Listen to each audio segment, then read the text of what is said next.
नमस्कार, इन खबर में आपका स्वागत है। कोरोना के कोहराम के बीच जब लोग दम तोड़ रहे हैं, सांसों पे संकट बनाया है, ऐसे ऐसे लोग मिल जाएंगे जिनके लिए आपदा अवसर बन गई है।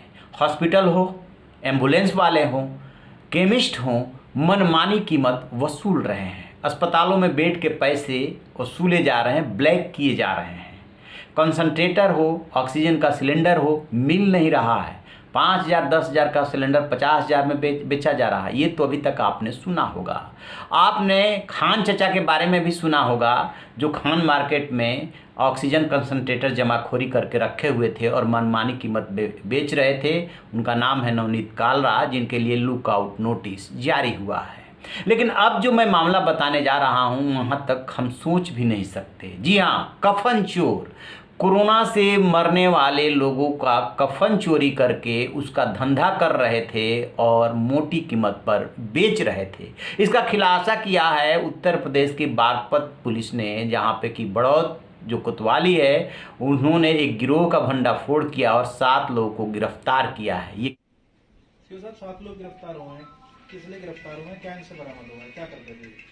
देखिए, थाना बड़ौत में या कस्बे में ये शिकायत बार बार प्राप्त हो रही थी कि एक दुकान से कुछ लोग जो कपड़े का व्यापार करते हैं वो शमशान घाटों से जो मृत व्यक्तियों के कपड़े चुरा कर उनको धोकर और पुनः उस पर फर्जी स्टिकर लगाकर ग्वालियर की किसी कंपनी का लगाकर फिर नए के रूप में बेच रहे हैं।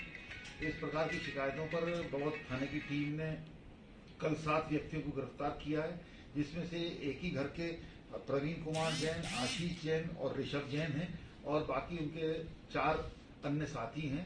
और उनसे इस टाइप के जो मृत व्यक्तियों के शमशान से चुराए हुए कपड़े और चादरें, गर्म शॉल और ग्वालियर कंपनी की कुछ रिबन और स्टिकर और जो ब्रांड के उसके लेबल, ये सब बरामद हुए हैं। इनके विरुद्ध सुसंगत धाराओं में मुकदमा दर्ज करके इनको जेल भेजा जा रहा है। क्या ये कोरोना जो मरीज आते हैं उनके भी कफन? ये जो भी शमशान में शवदाह के लिए जा रहे हैं, तो वहाँ सभी के कपड़े ये इस तरीके से करके नए करके बेचते हैं धोके। किस तरीके से पता लगा है कि शमशान से लाना है? पुलिस को काफी दिनों से शिकायत प्राप्त हो रही थी, इस पे पुलिस ने एक्शन लिया है।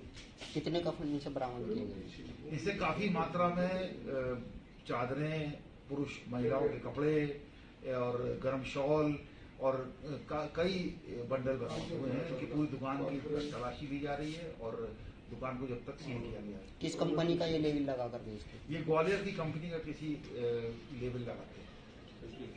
ये क्या करते थे, इनकी जरा कारस्तानी सुनिए कि ये करते क्या थे कि कब्रिस्तान में जाते थे और शमशान घाट पे जाते थे।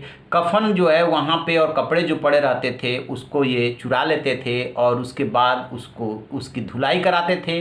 फिर उस पर ब्रांड नेम का टैग लगा देते थे और महंगे दामों पे बेच दिया करते थे। कई कंपनियों के टैग इनके पास से बरामद हुए हैं और ये धंधा 1.5 से 2 साल से ये कर रहे थे। यानी कि कोरोना का कहर ही लगभग 1.5 साल से चल रहा है, उसके पहले से ये करते आ रहे थे और कोरोना इनके लिए कमाई का अवसर बन गया।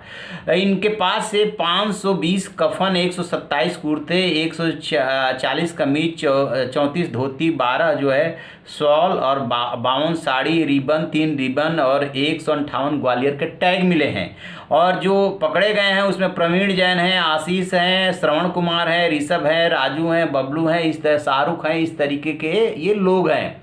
जब इनसे पूछताछ की गई तो इन्होंने कहा कि हम तो इस धंधे को काफ़ी दिनों से कर रहे थे। अब पुलिस के सामने चुनौती है कि ये कफन चोर कफन कहाँ से ले रहे थे। ये तो शमशान घाट और कब्रिस्तान ये बता रहे हैं और दिखा रहे हैं, लेकिन ये किसको बेचते थे और वो फिर कैसे रीसेल में कितने का बेचा जाता था, इसका पुलिस पता लगाने में जुटी हुई है। क्या जो दुकानदार इनसे खरीद रहे थे उन्हें सारा कुछ ये गोरख धंधा पता था? एक बात।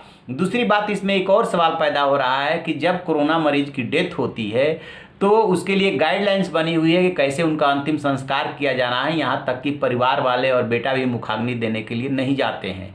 कर्मचारी ही उसको पीपीई किट पहन करके और अंतिम संस्कार कर रहे हैं, करा रहे हैं। फिर जो उनसे कफन उनके बॉडी से जो ये चुराते थे, जो फेंक दिए जाते थे, क्या उसमें कोरोना का संक्रमण नहीं होगा? क्या धुलने धुलाने के बाद वो खत्म हो जाता था, या ये पैसा कमाने के साथ कोरोना भी बांट रहे थे? ये भी गौर करने वाली बात है। ये बात कही जाती है कपड़ा धुल जाने के बाद, गर्म पानी में धुल जाने के बाद उसका संक्रमण जो है कम होने के चांसेज रहते हैं कि जब आप सर्फ में धो लिए, जब हाथ आप साबुन से धो रहे हैं तो उसका संक्रमण न होने के चांसेज होते हैं। ठीक वैसे ही जब आपने उसको सर्फ से धोया और तो उसके संक्रमण न होने के चांसेज हो सकते हैं, लेकिन इसके बावजूद भी हो सकता है कोरोना संक्रमित कर सकता है। इसका भी पता लगाया जा रहा है। कहीं ऐसा तो नहीं है कि पैसे कमाने के साथ साथ लोगों को कोरोना भी बांट रहे थे, क्योंकि दुकान में जाएगा वो माल, वहाँ से फिर किसी को बिकेगा, फिर किसी के हाथ में जाएगा। तो ये सब कुछ पता लगाना शेष है। लेकिन वाकई में माथा ठोकने का मन करता है कि हे भगवान, ये क्या हो गया है जहाँ पे लोग दम तोड़ रहे हैं, किसी के कलेजे के टुकड़ा जो है चला जा रहा है, दवाई नहीं मिल रही है, अस्पताल नहीं मिल रहा है, वहाँ पे लोग ये तलाश रहे हैं कब बॉडी आएगी कब्रिस्तान में, कब बॉडी आएगी शमशान घाट पे, और कब महंगे कपड़े और जो है कफन हमें मिलेंगे ताकि हम उसका धंधा कर सकें।